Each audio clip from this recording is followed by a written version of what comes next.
মুক্তিযুদ্ধের সময় কে হিন্দু কে মুসলিম এমন কোনো জিজ্ঞাসা ছিল না। স্বাধীন দেশে ধর্মীয় ভেদাভেদ কাম্য হতে পারে না।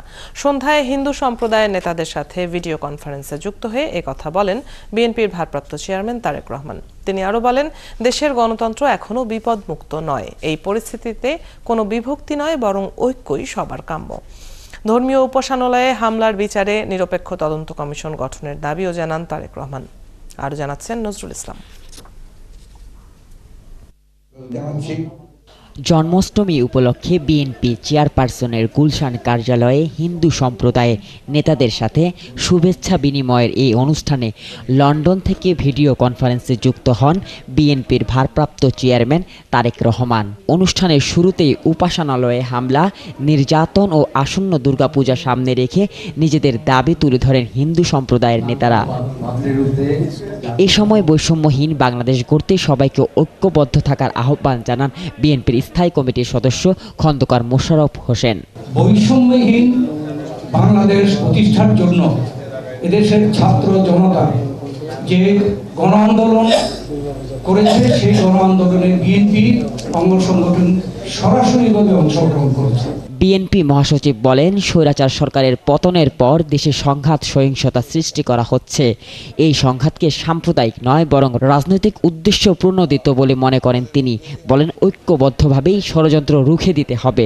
অবিশ্বাস্য একটা বিপ্লবের মধ্য দিয়ে, ছাত্র জনতার আন্দোলনের মধ্য দিয়ে দীর্ঘ 15 বছর লড়াই করে তারপরে এই বিপ্লবকে ব্যর্থ করার জন্য আমাদের পরিকল্পিতভাবে একটা ষড়যন্ত্র যে চক্রান্ত হয়েছে, এটা অস্বীকার করার কোনো উপায় নেই। বিএনপির ভারপ্রাপ্ত চেয়ারম্যান বলেন, মুক্তিযুদ্ধের সময় সব মত ও পথের মানুষই যুদ্ধ করে দেশ স্বাধীন করেছেন। তখন কোনো বিভেদ ছিল না। স্বাধীন দেশেও কোনো ধর্মীয় ভেদাভেদ থাকা উচিত নয়, বরং এই মুহূর্তেই সবার ঐক্যই কাঙ্ক্ষিত। ধর্ম বর্ণ নির্বিশেষে, বিশ্বাসী বলুন অবিশ্বাসী বলুন কিংবা সংশয়বাদী, প্রত্যেকটি নাগরিক রাষ্ট্র আর সমাজে যার যার ধর্মীয়, রাজনৈতিক, সামাজিক, সাংস্কৃতিক অধিকারগুলো স্বচ্ছন্দে বিনা বাধায় উপভোগ করবেন। এমন একটি স্বাধীন রাষ্ট্র সমাজ বিনির্মাণের জন্যই মুক্তিযোদ্ধারা লাখো প্রাণের বিনিময়ে বাংলাদেশ স্বাধীন করেছে।